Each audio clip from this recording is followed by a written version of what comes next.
समाज विरोधी मुर्दाबाद, समाज विरोधी मुर्दाबाद, समाज विरोधी मुर्दाबाद, मुर्दाबाद।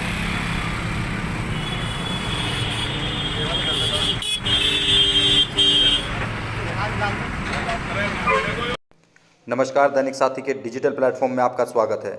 भगवान परशुराम शिक्षा समिति प्रधान सहित अन्य पदों के चुनाव को लेकर जमकर हंगामा हुआ। इस दौरान केंद्रीय मंत्री राव इंद्रजीत सिंह के रेवाड़ी में मीडिया प्रभारी कहे जाने वाले वे हाल ही में भगवान परशुराम शिक्षा समिति के चुनाव अधिकारी नियुक्त हुए एसके जोशी का पुतला भी फूंका गया। शिक्षा समिति से जुड़े लोगों का कहना है कि एसके जोशी ने अपने राजनीतिक प्रभाव का उपयोग करते हुए पूर्व में नियुक्त हुए चुनाव अधिकारी पूर्व जिला शिक्षा अधिकारी रहे धर्मवीर बलडोरिया को आरओ से हटाया व अपनी नियुक्ति करा ली ताकि चुनावी प्रक्रिया को प्रभावित किया जा सके। लोगों के आरोप यहीं तक नहीं रुके। उन्होंने कहा कि एसके जोशी पूर्व में शिक्षा समिति के प्रधान बनना चाहते थे, लेकिन जब उनके पक्ष में माहौल नहीं बनता दिखा तो अपने आप को आरओ नियुक्त करा लिया और चुनाव प्रक्रिया को ही रद्द करा दिया। बता दें कि करीब 1.5 महीने से भगवान परशुराम शिक्षा समिति के चुनाव की प्रक्रिया चल रही थी। इसी दौरान अनेक सदस्य निर्विरोध भी चुने जा चुके हैं, इनमें उप प्रधान भी शामिल है। रविवार को प्रधान पद सहित अन्य पदों पर चुनाव होना था, लेकिन चुनाव प्रक्रिया को रोक दिया गया। इसी के विरोध स्वरूप ब्राह्मण समाज के अनेक लोग एकत्रित हुए और ब्रह्मगढ़ में जाकर एसके जोशी का पुतला फूंकर विरोध जताया। अब आपको सुनाते हैं कि विरोध करने वाले सुधीर त्यागी से लेकर अन्य लोगों ने क्या कहा। आप इतनी अहलदारी कर रहे हो, पहले भी अपने समय झगड़ा था। सभा ने 18 लाख रुपए 10 लाख रुपए खाली है।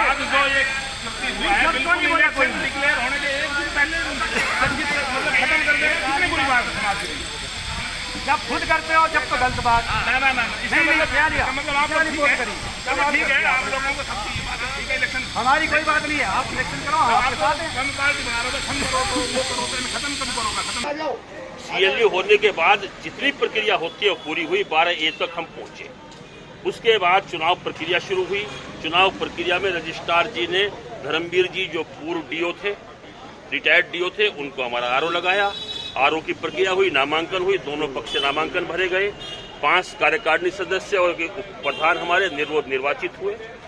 4 का चुनाव था, जो चुनाव का दिन आज का था। इस बीच प्रशासन ने किस राजनीतिक दबाव में आरओ बदला और श्री सतीश जोशी जी को आरओ नियुक्त किया। इसके खिलाफ हमने रजिस्ट्रार ऑफिस में भी अपना विरोध दर्ज कराया और उपायुक्त महोदय के पास गए। उन्होंने एसडीएम से इंक्वायरी कराई। एसडीएम साहब ने वो इंक्वायरी में उसको दोषी पाया। वो रिपोर्ट उपायुक्त महोदय भी उन्होंने उसकी कार्रवाई के लिए ऊपर लिख दिया, जो यहाँ रजिस्ट्रार ऑफिस के सबसे बड़े अधिकारी इनको आरओ नियुक्त किया। ये पूर्व निर्धारित था कि कोई बैलेट पेपर नहीं छपा, और अगर ये प्रक्रिया कैंसिल नहीं कर पाते, शुक्रवार की इन्होंने जब शनिवार को प्रक्रिया कैंसिल करी, जब हम कहीं जा नहीं सकते थे, और अगर उसका भी रास्ता निकलता जोशी रिजाइन करके जाते। इनको चुनाव नहीं कराना था। ये पूर्वाग्रह से ग्रस्त हो चुके थे कि मैं चुनाव नहीं कराना।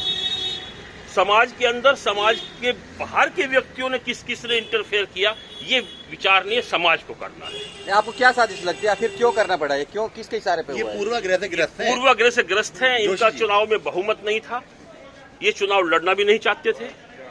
हमने सहमति की भी बात चलाई थी, जब भी सहमति नहीं बनी, और इन्होंने अपनी हार देखते हुए इस षड्यंत्र को रचा। नहीं, जैसा आप कह रहे हैं चुनाव नहीं लड़ना चाहते, तो किसको अच्छा, ये तो लड़ना चाहते थे, लेकिन इनके पास बहुमत नहीं था, इनको आधार दिखाई नहीं दिया, इसलिए आरओ चेंज हुआ।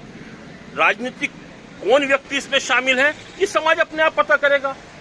आज नहीं कल पता चल जाएगा। हमारे ऊपर तो ऑल ऑफ सडन सब काम हुआ है।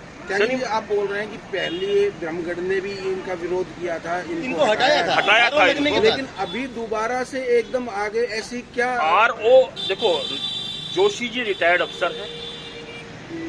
इतनी ताकत समाज के खिलाफ जोशी जी में नहीं है कि वो आरओ अपनी ताकत से नियुक्त हो जाएं। नियुक्ति के पीछे कौन है, हमें अभी तक इसका ज्ञान नहीं है। वो हमारे समाज के आदमी है या गैर समाज के आदमी है, इसकी विवेचना हम भी करेंगे बैठ के। ये किसने ये काम कराया है? आज आपने पुतला जला, आगे की रणनीति क्या रहेगी? आगे की रणनीति संघर्ष है। हम तो अपील करेंगे, कोर्ट में जाएंगे, अपना विरोध प्रदर्शन है, लड़ेंगे, कोर्ट लड़ेंगे, कानूनी लड़ाई लड़ेंगे अपनी लड़ाई के लिए। एक शिक्षा समिति को, ये तो एक ऐसी चीज है, इससे हमारे बच्चों की फाउंडेशन टिकी हुई थी, जहां से उनका भविष्य है। जब हमारी समाज के व्यक्ति इस तरह के हालात पैदा कर देंगे कि बच्चों की एजुकेशन से हटाना चाहते हैं, तो समाज का उत्थान कैसे होगा? कहाँ रह जाएगा समाज हमारा? सत्य प्रकाश गौतम। गौतम जी, आज चुनाव होने थे प्रधानमंत्री और आज उम्मीदवार ये अचानक से चुनाव रद्द कर दिए गए, तो इसके लिए क्या आपके पास कोई आधिकारिक सूचना थी? नहीं, हमारे पास कोई आधिकारिक सूचना नहीं है, लेकिन हमने काफी दिन पहले जब इनको लगाया तो हमने इनका विरोध प्रदर्शन किया था डिस्ट्रिक्ट रजिस्ट्रार को जाकर, और अखबार में भी इसकी न्यूज आई गई थी।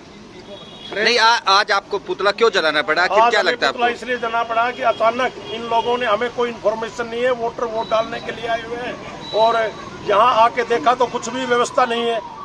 जैसे कि पिछले चुनावों में होता रहा है कि प्रेस के माध्यम से या अन्य किसी माध्यम से वोटरों को सूचना दी जाती थी, तो इस बार ऐसी कोई सूचना नहीं, इस बार कोई सूचना नहीं दी गई, ना हमारी कोई मीटिंग बुलाई गई एडमिनिस्ट्रेटर महोदय ने, और ना हमें पूछा गया कि क्या एजेंट चाहिए क्या नहीं चाहिए, ना कोई खाता बदलवाया ना और कुछ किया, कोई इन्होंने प्रक्रिया नहीं की है। ये किसके इशारे पर इस तरह का खेल हो रहा है? आपको क्या लगता ये है? हमें लगता है कोई ना कोई इनके ऊपर राजनीतिक प्रेशर है। नहीं, क्यों है? किस कारण लगता है आपको? क्यों ये ऐसा लगता है कि राजनीतिक आदमी है, ये इधर उधर राजनीतिक पार्टियों के साथ घूमता रहता है। परशुराम शिक्षा समिति का राजनीति से कोई लेना देना नहीं? नहीं, कोई लेना देना नहीं। इस तरह का दबाव क्यों?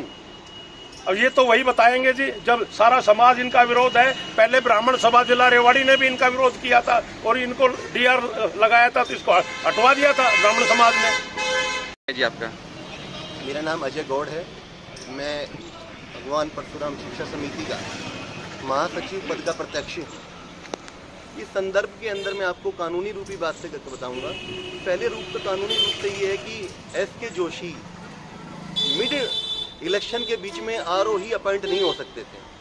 डीआर ने जो इनका अपॉइंटमेंट किया है वो कानूनी रूप से सरासर गलत है। एस.के. जोशी खुद कानून के जानकार हैं, एक बहुत बड़े पद से रिटायर हैं। इतने बड़े पद से रिटायर होने के बाद भी उन्होंने इस अनैतिक कार्य में डीआर के साथ मिलके ये सारी व्यू रचना रची है।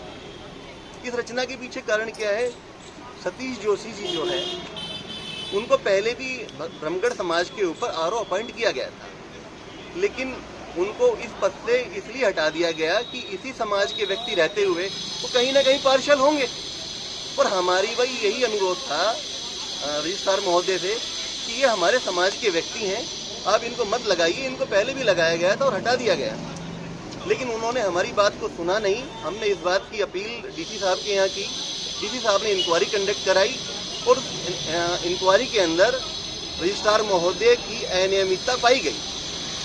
और तीसरा, नैतिक रूप से भी एस.के. जोशी को ये चाहिए था, जब समाज उनको नहीं चाहता कि वो इस पद पे रहें, और हमने उनको ज्ञापन भी दिया था जाके, तो उसके बावजूद भी उनका इस पद पे रहना उनकी नैतिकता को दर्शाता है। नहीं, मंशा क्या थी इसके पीछे सब कुछ?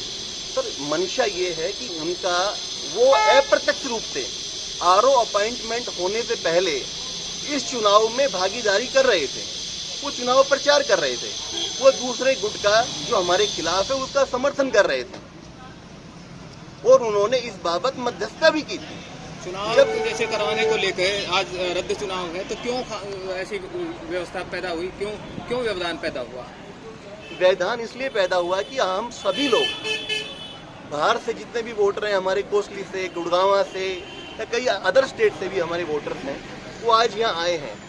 किसी को भी किसी भी माध्यम से, ना प्रेस के माध्यम से, ना चुनाव कार्यालय के माध्यम से किसी भी तरह की कोई सूचना नहीं दी गई। इसी वजह से ये विरोध इसलिए पैदा हुआ है कि जब भगवान परशुराम शिक्षा समिति अपने उद्देश्य की ओर आगे बढ़ रही है, तो उनको रोकने के लिए इस तरह के हथकंडे अपनाए जा रहे हैं।